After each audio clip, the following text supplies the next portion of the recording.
Give him now. Give him.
It's working.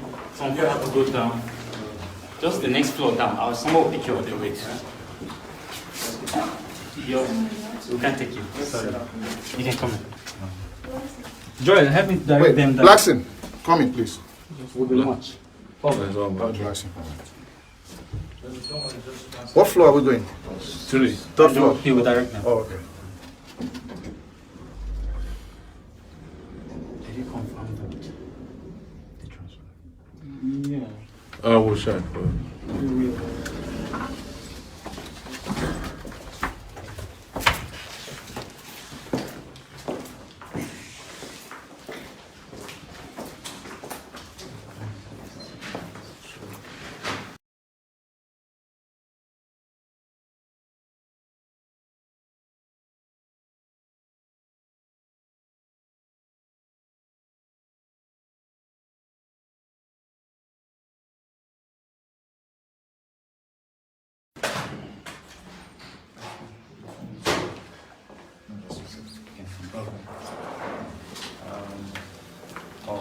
Yes.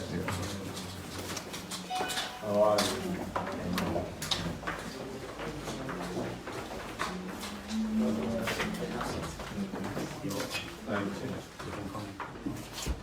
So you just use the hand sanitizer before you go in.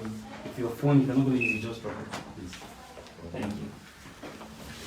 Yes.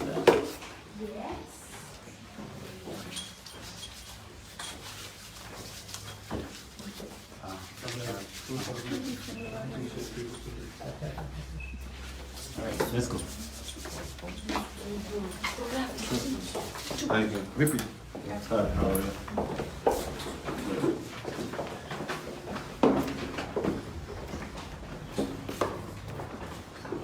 Prophet Buba. The Lord bless you, sir. How are you, sir? Well, how are you, sir? Nice to finally meet you. It's a pleasure, brother. Yes. Praise This is God. a vice presidential candidate. Oh, it's Dr. Rufai. It's a pleasure. The color is one of the guys. How good you? Very good. The face look like one of the young men around here. Really see. You've been around here? Yes. Thank you. You're welcome. Thank you. Sorry, I gave you 11 o'clock. We actually just stepped down from the altar. and then couldn't stay back for other things, just to be able to. No problem. It's a pleasure meeting you. Thank you. We've been trying to reach you for a while. We spoke to someone about 3 days ago. No, I think about 3 months ago, they said you were going to be in the US. And I was in the US and I was headed to Nigeria, so I would have met you in the US. And then we got busy after that, and then about 3 days ago, tried because we were going to March and I said, now we're out, we love to meet. So they said we should email you, no response. No, there was no email that came through. There was no text message that came through. Maybe we had the wrong number. Yeah, there was a lady. Usually, there's one of my lines that is not always helpful.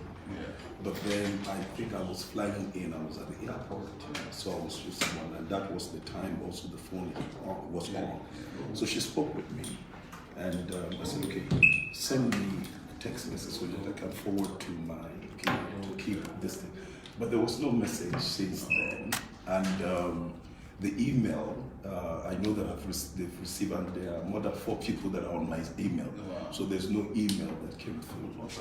Yeah. Probably got wrong. Yeah. We did send an email 3 days ago. Because I insisted that before we go back to Lagos, we try to see you. But thank you for letting us meet you. I know your schedule is busy. And we followed you. I'm a reporter myself before I published Sahara Reporters for 12 years. And I followed you over these years. And then when it became clear that we would intervene in the electoral politics of Nigeria, I've been trying since then to reach you because of the passionate voice that you have, which is essential to liberating this country. We are not just general practitioners of politics. We are conscientious objectors to the status, quo ante in the country. And that's what I did when I was a student, fighting against military rule. What I did as a media practitioner, and now as a political activist over these years. So, and we followed and saw that you mobilizing people to vote for the right candidate in this election. It's important that we vote for the right candidate. It's also very important that when the right candidate wins the election, we can hold the election credible. I was on NTA and the vice president about 3 days ago, and the final question I was asked us was if we lose the election, if we will concede, and our answer was very succinct. We said, if the election is free and fair, there's no way we can lose the election. And the reason is simple.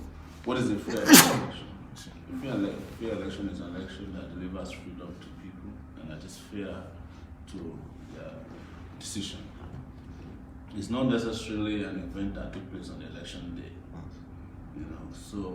And we think that if people can think freely and fairly about their future, there's no way they'll vote for the 2 major gladiators within the PDP and the APC, particularly President Buhari, but without exception, also Atiku.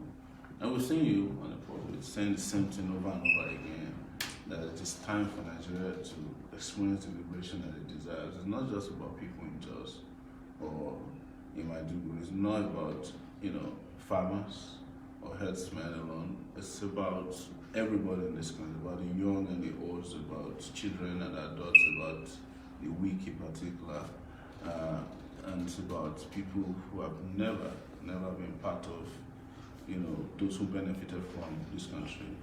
So there's the reason we said we would see you. It would have been interesting if we could partake in even your services, but we were told that your service in the afternoon, or Tomorrow night, and we'll be leaving town today. So, but we will come back if the opportunity is offered. Was the other important thing is to allow people who are opinion holders to understand that this is a time we should stand tall and not be afraid, and that we are all together in this to fight until that final answer is delivered.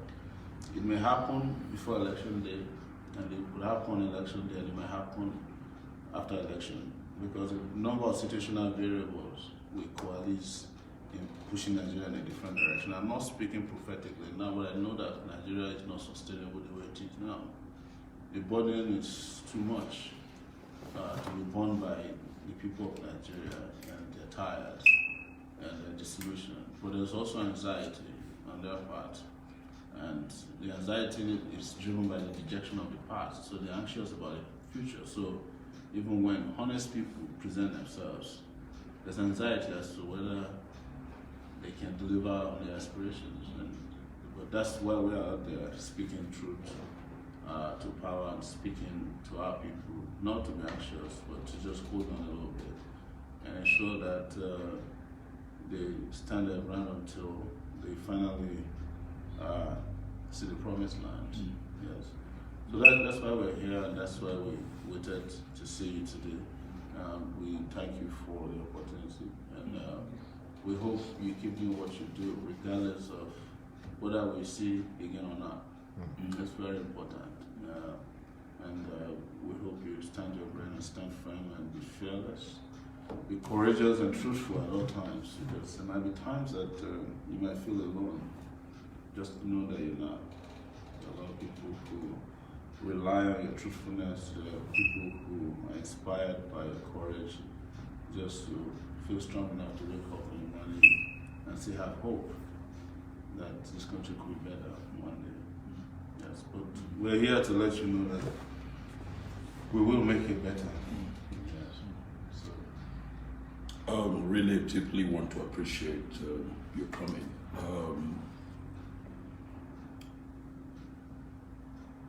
Early this morning, I was to make a broadcast. A few years ago, I sponsored a live broadcast. It was televised while I was going to dedicate to the Lord's Temple. And on NTA, AIT, it was live broadcast. I paid for it. And I knew basically that the hand of God, because you, as a messenger, you look at where is God moving and where is God is. Because the purpose of the gospel is to give light to people. The purpose of the gospel is to give hope to the hopeless. It doesn't matter what color, it doesn't matter what tribe, it doesn't matter what language you speak, it doesn't matter what faith you belong. God sent his son to the whole world to give hope. And that's why when Jesus came, he didn't look at somebody and said, okay, are you a Jew? If that would determine whether you receive your healing or not. He healed all. Because that's God's own heartbeat. And when the gospel came and brought education to us, you realize that most of us from the far north got our best education from missionary institutions. And from my own tribe, which is the Kanuri, you realize that a Kanuri man can speak a very good polished English and yet cannot speak fluent Hausa. Because of what the mission work has done in terms of education. In terms of, I remember we used to have virtually the strongest leprosy centers were missionary established centers that help our people, because in those days we used to have a lot of lepers in Yarwa. Yarwa, what Borno was known as Yarwa, you know, and that was where I used to go for treatment too. I was a Muslim, basically. I used to go for treatment there, and it was missionary. But what I'm trying to say is, then one of my father's close destined came up. He became the Shehu, which is one of the great Shehus we had, the late Shehu, man of peace. He made sure that Borno was a home to everybody. If you want to have the best place, peaceful, clean, beautiful, it's Maiduguri. Maiduguri has one of the most well-designed city. If you go to our roads and all of that, Maiduguri used to be one of the best places I can ever say. But then, suddenly there was destruction on the psyche of our people. Secondly, people that mentally have mental leprosy started becoming religious leaders and then began to feed the people with junks and suddenly became one of the center of rebellion and hell. Now, why I'm bringing this out, I felt it. I have been privileged. My father served in the First World War with several medals. That's my father there. He's passed on to glory now. My father was one of the top officers in the Second World War and the long-survived Second World War veteran in Nigeria. He passed on at the age of 100 and over 18 years. And in Burma, my father came back with trophies, medals, as one person that fought through for the liberation of humanity and to be able to see that justice and fairness is established. So we grew up under that cloud. There was my father's house across the road there. The whole of this place was my father's garden. And so when they came back, they metamorphosed. You will be asked, since you have done the military thing, then you will go into the civilian career. Either the police was information, and in the Nigerian prison, these were the two major. So my father, after serving, he felt, look, let me serve in helping humanity. So he chose the Nigerian prisons. And that was our house there. That was where I was also born. Now, I saw the Nigeria that was working. I saw the Nigeria that was fair. I saw the Nigeria that school students were living better than the people that were out of school. I saw in Nigeria where a child would be coming back home with his pocket money given to him from the school. I saw in Nigeria where electricity was stable. I saw in Nigeria that helicopters were flying every month to spray insecticides against mosquitoes. I saw in Nigeria where the health workers who wear white and brown were always in the gutters, cleaning up the drainages and going house to house to inspect kitchen houses to see how neat. I saw that Nigeria. I saw a Nigeria where you could drive to Gaidam, where it's a distant village. Gaidam. You go to Gaidam in Maiduguri and you will find an Igbo man with his Igbo traditional cap. We used to make fun of them, Okoro. And he will be running a chemist. And he will marry a Kanuri woman. You could see him there. Nobody molests. I know of a Nigeria where a class 7 student is more educated than a first degree holder today. I saw a Nigeria where a police officer would defend the constitution of Nigeria and fight for it. I saw that Nigeria. I saw officers serve. My father served in the prisons. You work in the prisons? The prisoners were eating better meals. That's why even when they are done with their term and you release them, they won't commit the crime to return back to prison because prison was better. The whites were still working there. Prison was good. You could enter the prison, you see sports ground, football pitches, green, bakeries, hospitals, nurses, people develop. Prisoners were developing their skills. People were generating money from the prisons to sponsor their family outside. This example, this was done by a prisoner. Because I still maintain the prison league to be developing certain people inside the prison. This is the way. Now this was where prisoners were designing clothes, prisoners were making furniture. And then prisoners were hired, instead of you hiring how to do things in your house, 5 p.m. they returned them back to prison. I saw that in Nigeria. And I also knew when Nigeria started deep down. And then we came to where we were. Why I'm making this little reference? I knew where God's hand was when Jonathan was the president of Nigeria. But when corruption started becoming strong, in the live broadcast, I told President Jonathan, and he was going to fly in for the dedication here, to tell you that I don't look at your face when it comes to truth. I stand on the position of the people, that the people must live well and must live well. And I said to him, God's hand is on your life to rule this country and lead this country. 2 things.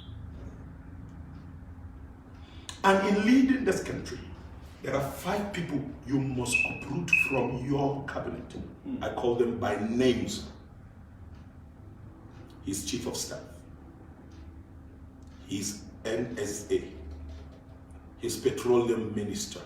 I call each one of them by their names. And I said, you must clean up this corruption, or else God will give your seat to a stranger. I said it very clear. I watched it yesterday. Now, sir, God will give that seat to a stranger.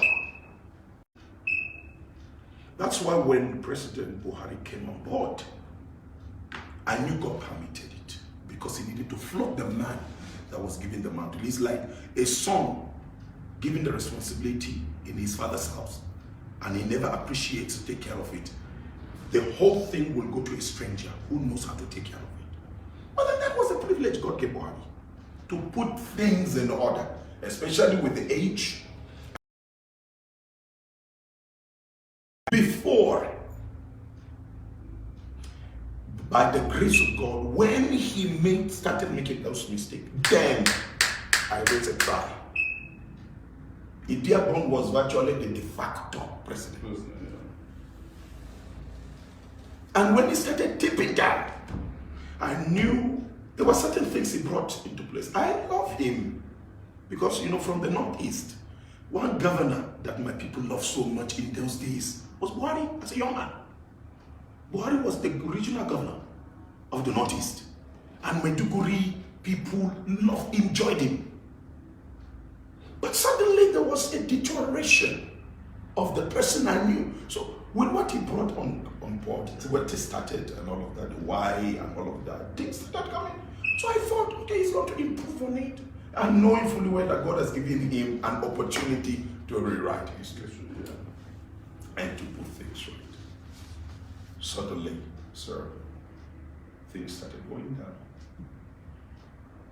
down. As a prophet of God, I don't publicly confront you. If I want to talk with you, Mr. Sowore, I will excuse everybody here. I will not talk with you. Please check ABCD and amend it so that you can do better. Because you don't know most times what goes on in the crowd when you are in the crowd. It is a person that stands outside the crowd that can actually see what is going on deep. So I did that as I should. And the promises were, you will amend. But that never took place. Rather, we went from, I just give you this simple example. If this perfume is this level, and we have openings that is draining this perfume, naturally, sir, if I discover the openings and I close these openings, what will happen? My oil will remain and not decrease. But where this oil is here and suddenly comes to this bottle, it tells me that there are bigger holes that have been opened. that is exactly what is on here. Big holes have been opened with a deceptive outlook. Yes. And so the nation's economy went down. I have gone around the 36 states. I have gone to villages within this period, drove villages, and I saw the state of my people. The level of poverty is something I have never seen until the time we had a famine in Nigeria. And that famine was brief. It was because of the drought. And this time around, no drought. But the level of hunger, that's the one too. The level of crime. This is the first time I'm seeing a massive number of suicide in Nigeria. When you're talking about the issue of security, is the worst that has happened. Now, it means that there is a departure from what God has called you to. I was in America. I was with Rice, the congressman. Yes. And God spoke to me to address my country. The nation was on the siege at that time. Everywhere there was fear. It was just like the days when Jonathan was acting and Yaradua. It was here. I spoke. Live. It was also live. You can go check it out. On the NTA. Jonathan came with Obasanjo here. And I was to pray. I said, don't pray. The nation is on the siege. Break that siege. That it was there I said to Yaradua, Jonathan, don't fear. And I called the names of who were the strong men of Nigeria that are threatened. Yes, sir. And I said, fear them not. Nigeria is for the Nigerian people, and God will defend. It was there. This late lady took it up. The Kwenjola. Akunyele. Took it up. Because we were all here. And when I was done, we prayed. They came and said, thank you for giving us the courage. I said, move.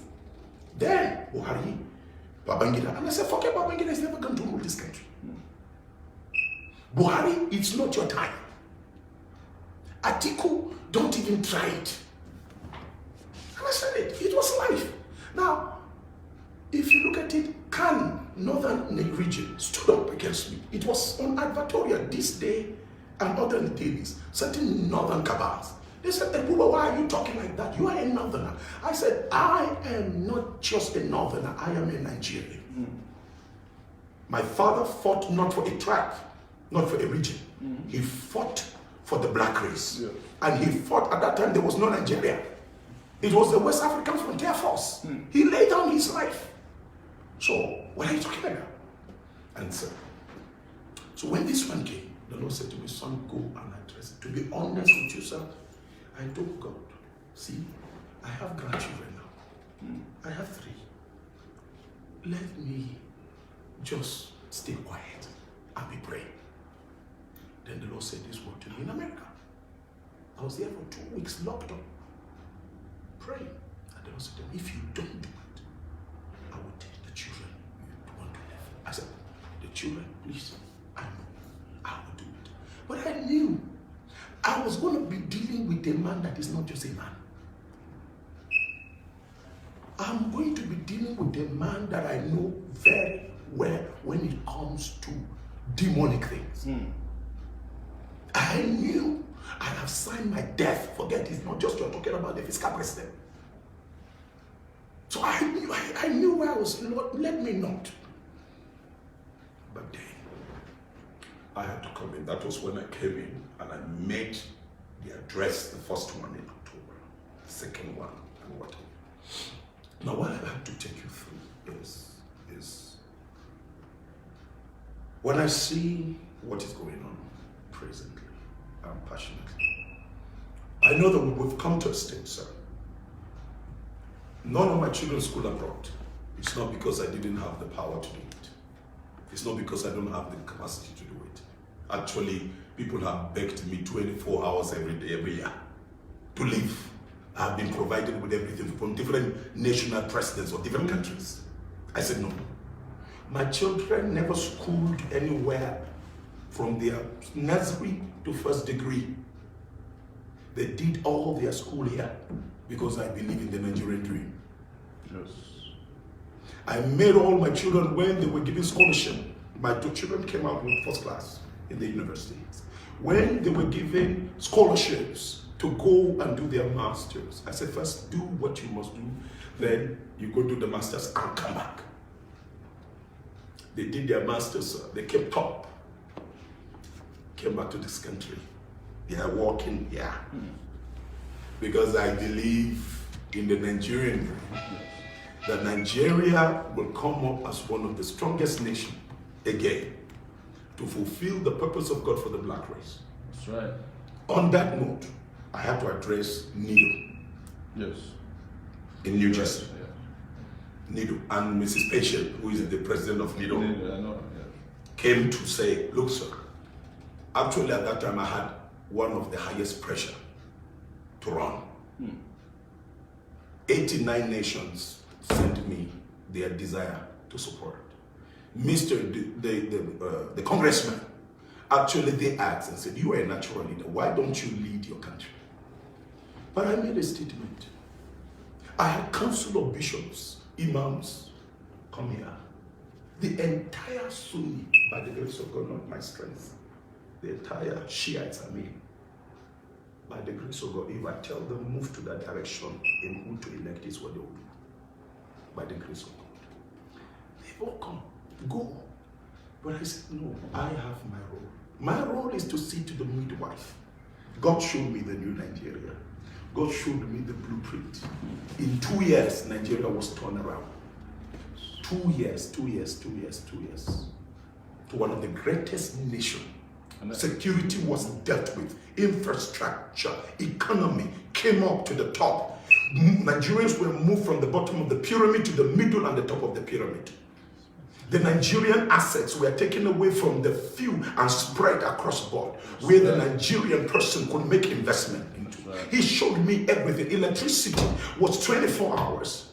And Nigerians were making investment. We did not loan a dime from the pockets of the Nigerian people. Nigeria economy was funded. That's right. He showed me A, B, C, D to the solution of Nigeria.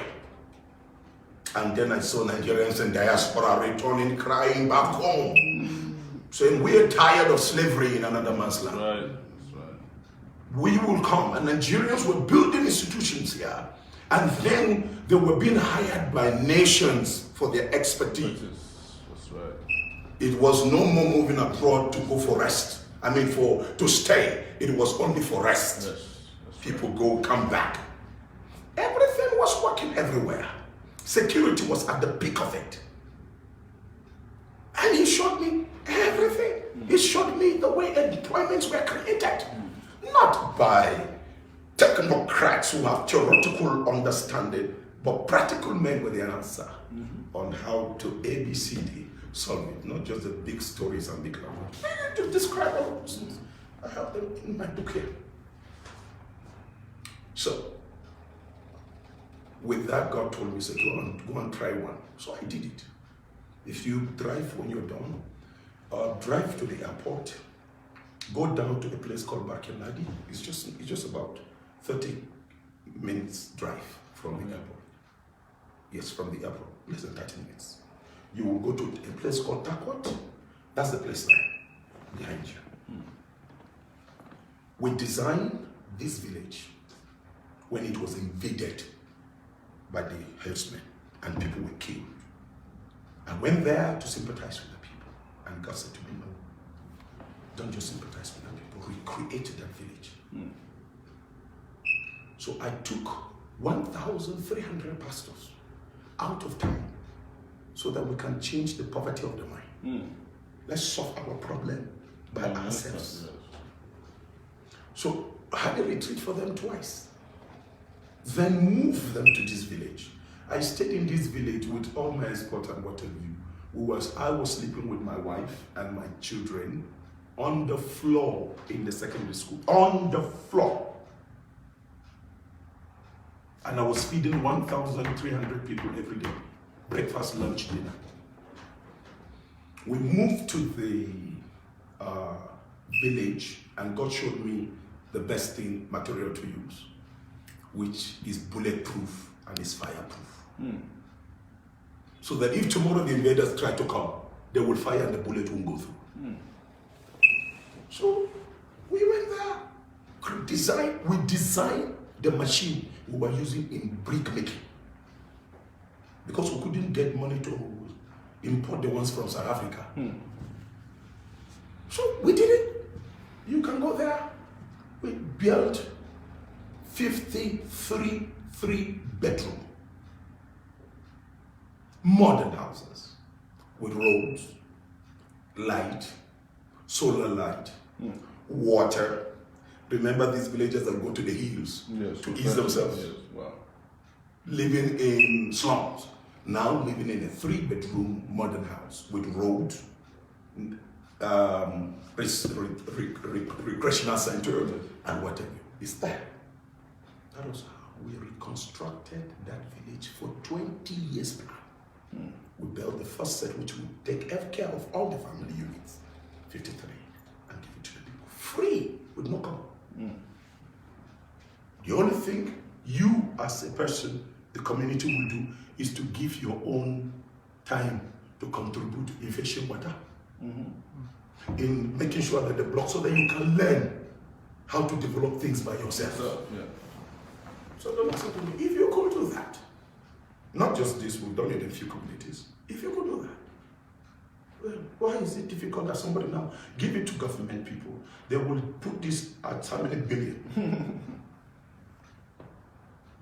And we were able to reconstruct that. So, sir, on that, that's why I did what I did. And I had to obey God to talk to the president. As a few days ago, I was invited to discuss, to place what I really want. It was inviting because I look at the people you're suffering for at the same time.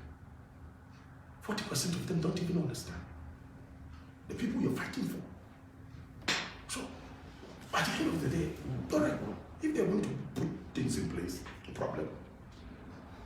If they're ready to make sure that the state policing will be restored, because the only way you can stop the killing here is to put state policing, local policing. You don't go and bring somebody from Sokoto to Plateau and say he's going to be the police officer. It's not going to work. You already allow the locals to defend themselves. Then this stupid thing will stop. Maiduguri, you can't, I don't care the amount of soldiers you pump in there. What you need in Maiduguri, in Borno's crisis, is to allow the locals to defend themselves. Because the key elements in the sponsorship of Boko Haram is the locals. Yes. So you must face the reality. And then in terms of how to handle this military, we don't know how to handle the military. I gave them, I said, it is that. I will give you what weapons to use.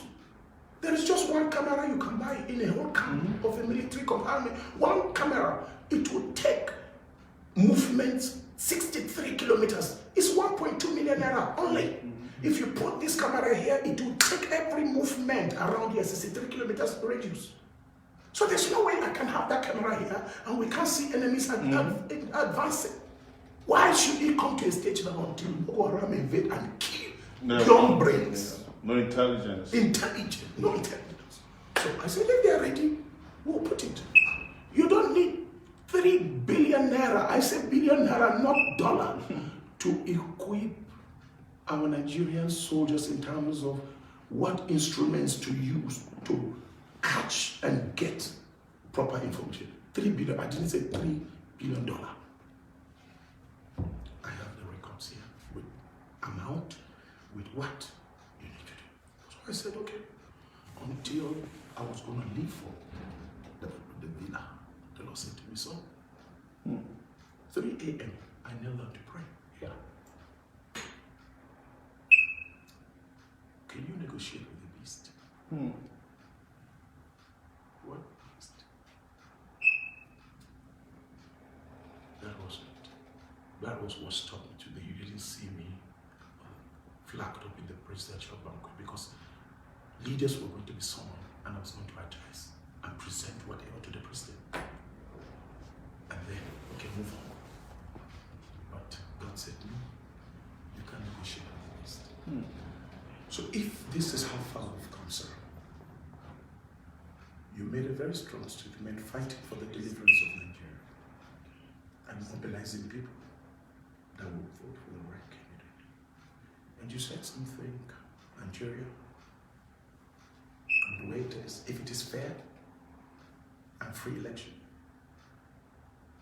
The question I put in there, what about if it is not fair and free? What must we do? To make sure that the will of the people, even when the people are stupid, but we who are wise are able to put things together to make sure that Nigeria is savage. Right now, you may say, Nigeria is totally tipping down. Of course, with the recent happening, I don't care the story on the sides. Yes. But the fact is that we can't get to this level where the judiciary is going to be silent. Yes. And the process is not even I don't care whether the man has let it be that the man has stolen a 1 trillion. You don't handle things in a jungle way. Yes.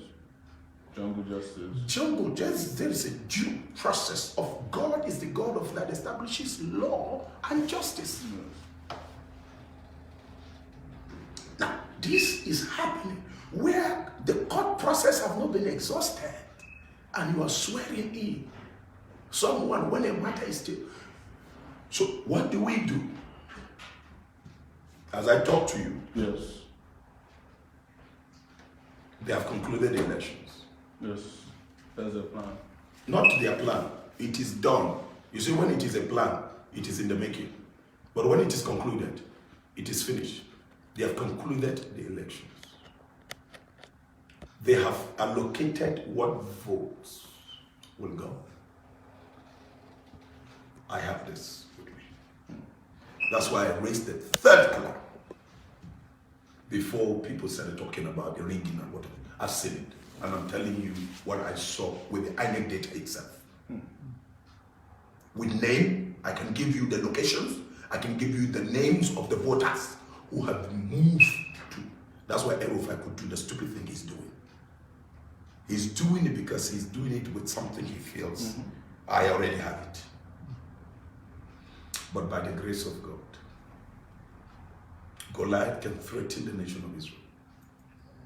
But there's always the Davids that will decide to say, it must come down. No.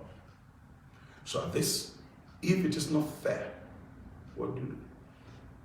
And I think this is where, as I spoke to some of the presidential aspirants that have come here, the ones who are honest, I'm not talking about the ones who are not convinced in what they're doing. They're just doing it for what they can get. Yes. I'll give you an example. Obi has been laying down her life to be doing stuff. I have spoken to that young lady even before she went. When she was doing the, what do you call it, the girls' child something. Yeah. Bring back our girls. I told her what God wants to use her. She was to be a mobilizer and lead a movement to mobilize, to bring together great hearts for the formation of true leaders. That this time around, Nigeria will go back to the construction site so that it will be dismembered and be put together. Yeah. Yeah. Well, I know there was a little difference, but thank God she got it. But then where I want to take you to, her running mate, when she did what she did to step down, suddenly turned. Now why I'm bringing you, not this kind of man. If you believe in a cause, you know that the nation and the people are suffering and have been enslaved. Don't come back because you, Mr. Sowore, have decided to say, I'm stepping down so that we can form a coalition to redeem this country, and then suddenly your running mate turns back with the whole party machinery to say we're endorsing in quote, the enemy of democracy. So that means he's been following you, doing stuff with you in the physical, but he's not with you in the heart. Yes. We don't like these liars. We don't want people that are so self-centered. We want people who will know that we got it wrong. And in our age now, we want to put it right so that our grandchildren can come to stand on a platform to say, in the days of our parents, Yes. they fought a good fight and they have been able to restore Nigeria. Where the son of the nobody can become somebody. You don't need to bribe any human being. So so I had told them, I said, at this stage, and I'm saying this, sir, at this stage, while we're pulling and pushing together, we must also have behind our mind that we're confronted with an enemy. Forget about the Buhari as a person there. There are a team of few people joining hands, beclouding and manipulating to bring this country down. Totally, absolutely. So while we are going, that's why I said, if it is not fair, and you made the statement, you said, Nigeria will be liberated. You're not prophesying, you made that statement. I am a good listener.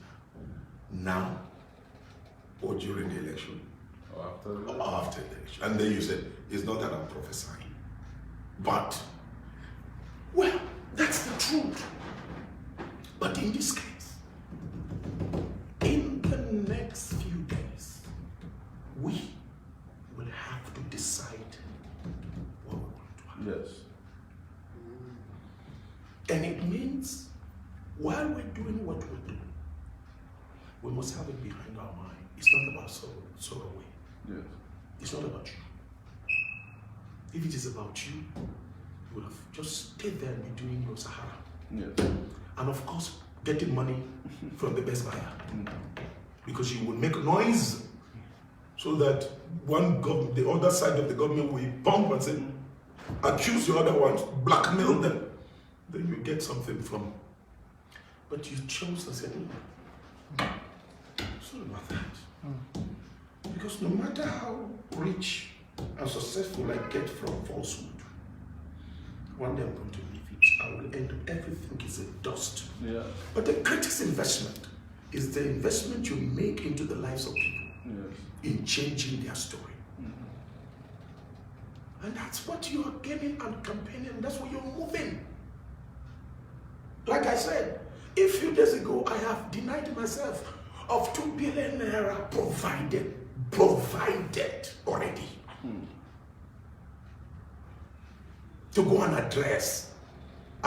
You must have watched, I had to ask the man I settled with that responsibility. You can find out, Isaac Balami.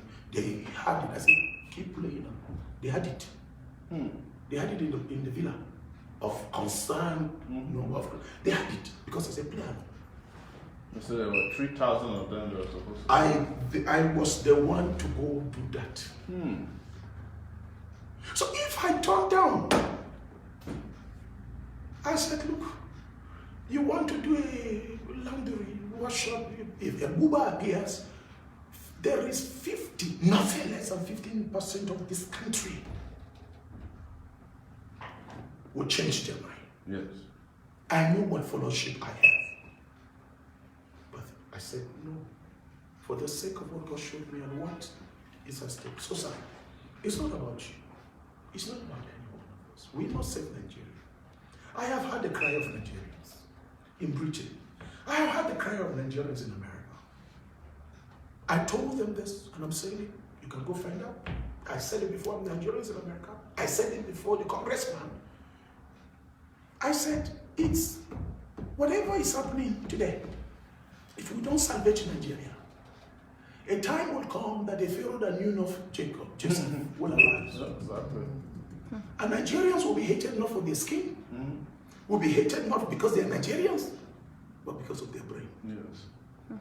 So if you don't take care of your Canaan land, you will have no place to return. So put your Canaan land in order. Sir, you are laboring to put Canaan in order. And in closing, I will encourage. I am happy with what you do. We're praying, and like I said, we are fasting. Not only praying, we are fasting. But as much as we fast and pray, there must be the personal aspect of working. Yes. Because God will always use human instrument to do what is right. And so, at this point, we must come to a stage at the end of the day where, if it means up into one unit to win the war, we must do it. Because God spoke to David when Ziklag was invaded. David said, Lord, what do we do? God said to him, you will overtake, you will recover all, and nothing will be missing. David would have just run with that prophecy and believed that an angel was going to come to show him where the enemies were located. But you see, David is one of the greatest men that lived on earth. For 68 wars, he never lost one. It was because he was a man of strategy. David moved, and when he saw the Egyptian that was done by that opposition, and he entered into a league, the man saw him. So what are you looking for? This is what you're looking for. So don't worry. He fed him, and the man gave David one information that made God's plan come to pass. Another time again, the nation was invaded by the Philistines. David inquired, Lord, what should I do? God said, don't use the same method you used before. Change your method. David changed his method. And God said, go around.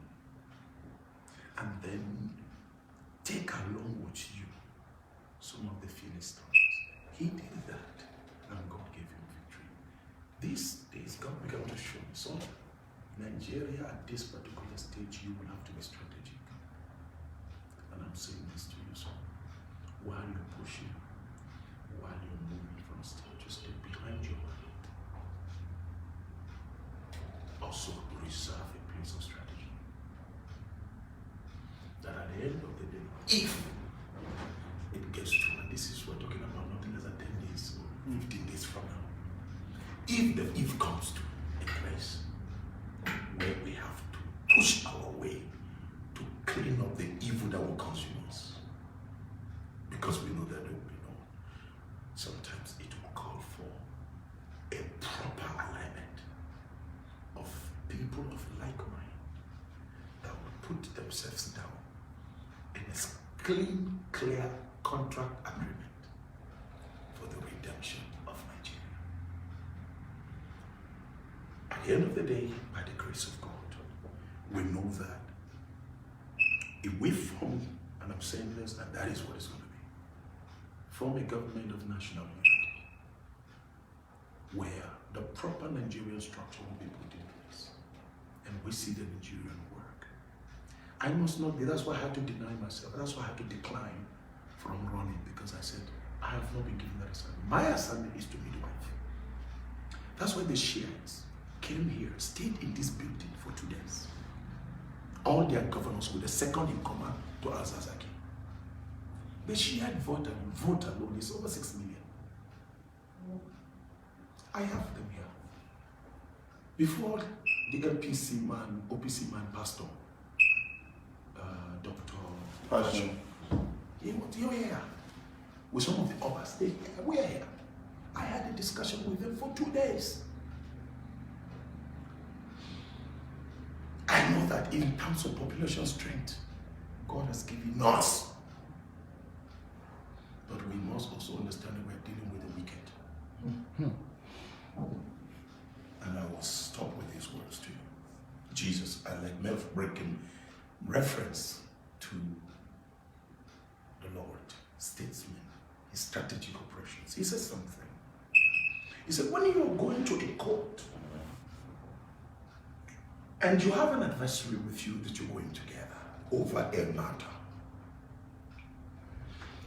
He said, while you're going, discuss with the person already you're going together so that you can come into terms of agreement.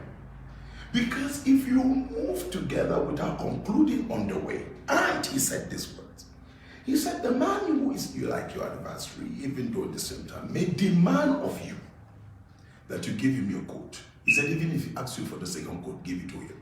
So that when you get to the judge may be a judge that has no fear of God.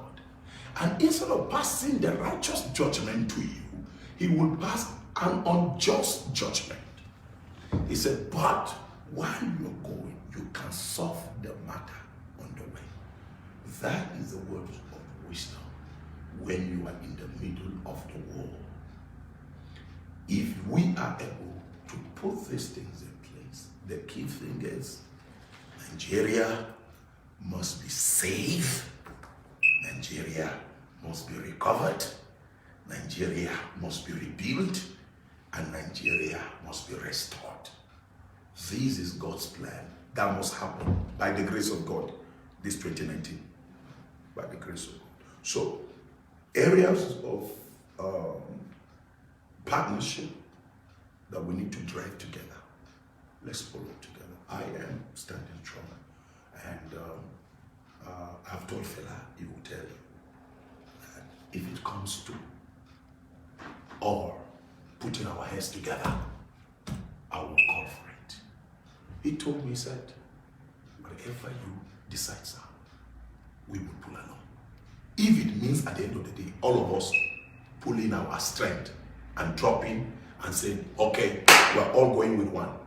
Because at the end of the day, it's for us to reclaim Nigeria. And I'm glad. I'm glad with the position they have put before. There is one right now that has statistically, I'm not telling you in the imaginary world of social media, statistically, he has 8.7 million people. Quiet, not heard, but powerful. He's in the north here. He's one of the parties. Powerful. He was here with me. This is the seventh time with the leaders from across. You see this body? The Student Association, Northern Student Association. Okay. The Northern State University Student Association. They are all submissive to by the grace of God. Now, this man, I've told him, I said, I know you have the vote. I know you have the number. But please, in a war situation, be ready to make an alliance with others. You can be the strongest nation, but sometimes the weak nation coming together with you can pull you to do greater things. So you should be ready in your mind that you may have to step down if it comes to that level for another to join forces. So I am encouraging and I'm saying this so that the last cut is what we have behind our mind while we're doing what we're doing to all try. But at the end of the day, I speak as a prophet. At the end of the day, it may cost us pulling alliances to remove this evil that is in place. Thank you so much, sir, for coming. And so I give you my stand, my support, encouragement, and also strategic thinking and reasoning, where we will need to talk together. We'll talk, reason together as a family, so that we can have the best for our people. Thank you so much, sir. Thank you, Prophet. And we just have to say very great things you said here today. Very important things you said here today. That there is experience fighting these monsters for 30 years underneath my belt as a person. And when we came to this, we were very clear at the beginning, just like you said, that this stranger that we have here is not going to take us very far. You know, I stated it the day of the swearing in of Buhari. I was there in Abuja. I was covering it for Sowore Brothers. And I said, after I came out of it, I said, these guys thought there was still a government in power different from the one that was swearing in. Because there was no preparation whatsoever to even help people leave the venue, talk less of governing Nigeria. And then it took them 6 months before the appointed ministers. But a strategic and important decision that must be made is also for leaders not to lose sight of courage at this time. If a mistake is made, to line up behind a sissy, as they say in America, everybody will be in tatters at the end of the day. They are going to fight very hard. You are going to see them fight the way they've never fought before. And it is the reason why I told you that Nigeria could be saved before the election if there are courageous men. It could be saved if we don't save it before election, during the election, if we put up courageous people. Nigeria could then finally be saved, which is last option, immediately after the election. All of it. One thing that must run through it is courage. I was asked a question when I met some Christian leaders in Lagos. They said that categorically they're looking for a Christian to lead Nigeria at this time. And I said, listen, gentlemen, I respect you guys, but don't look for a Christian. You should look for a Christ-like person. Because Jesus Christ himself wasn't a Christian.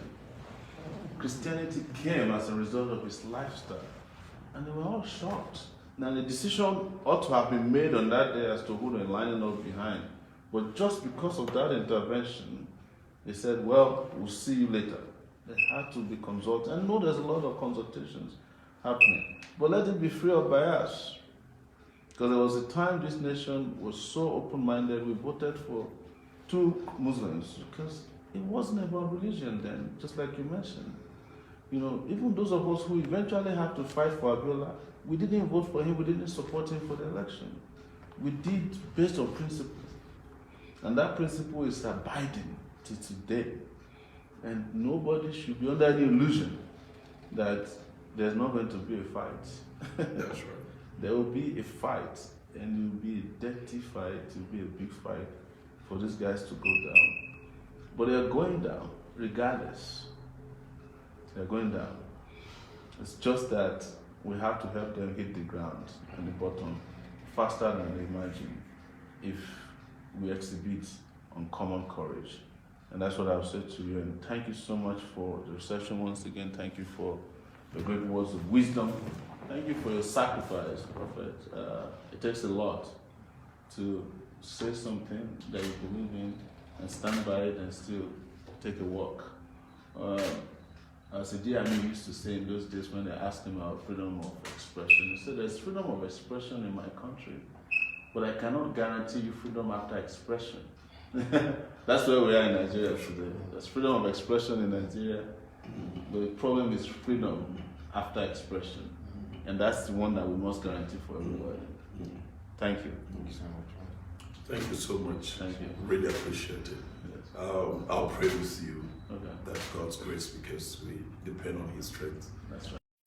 Oh, amazing. I also share the same gene with him because my brand is back 10 generations. I can really say yes. Okay, you are part of our descendants that moved.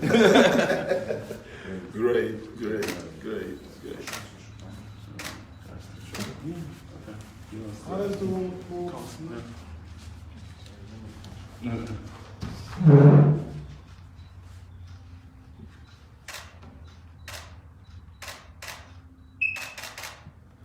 You want to try?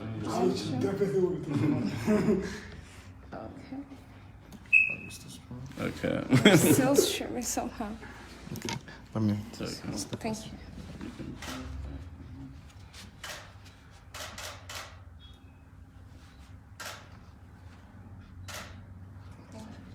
you. Okay.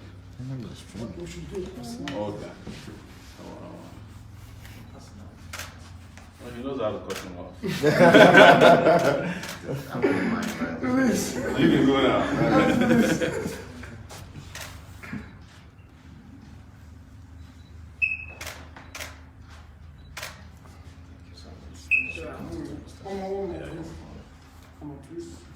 What is that?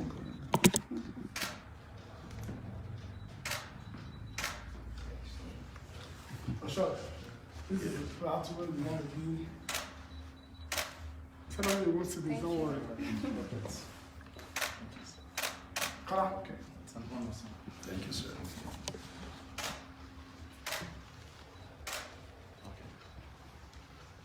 Yes, sir. Thank you, sir. All right, thank you so much, and we'll be in touch. Yes, sir. So, let me, if you don't mind, that I'm likely to be able to reach you.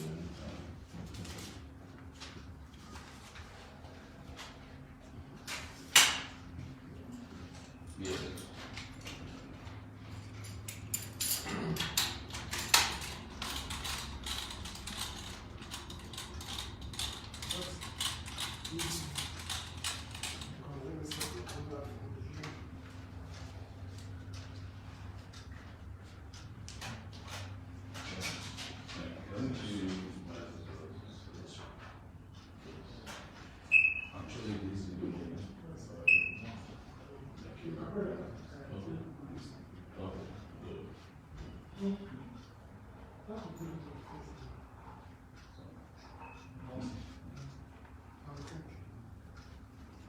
Oh, okay.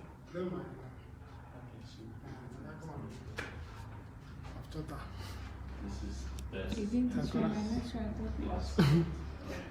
It's my US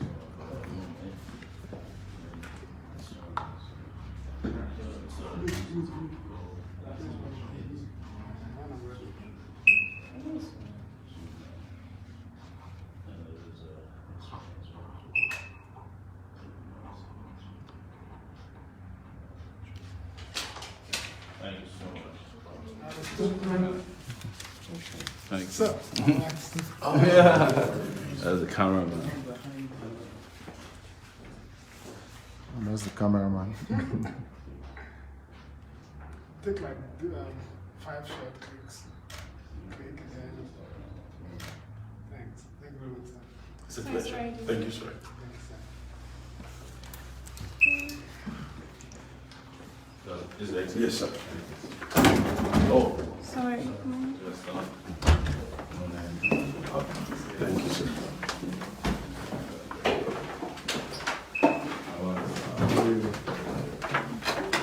God bless you. Pastor Kante is the regional pastor of the Redeemed Christian Church of God in the Plateau region. Well, nice to meet you, sir. Sowore. Okay. God bless you. God bless you. I trust in God. Yes, sir. There will be a change. It will happen.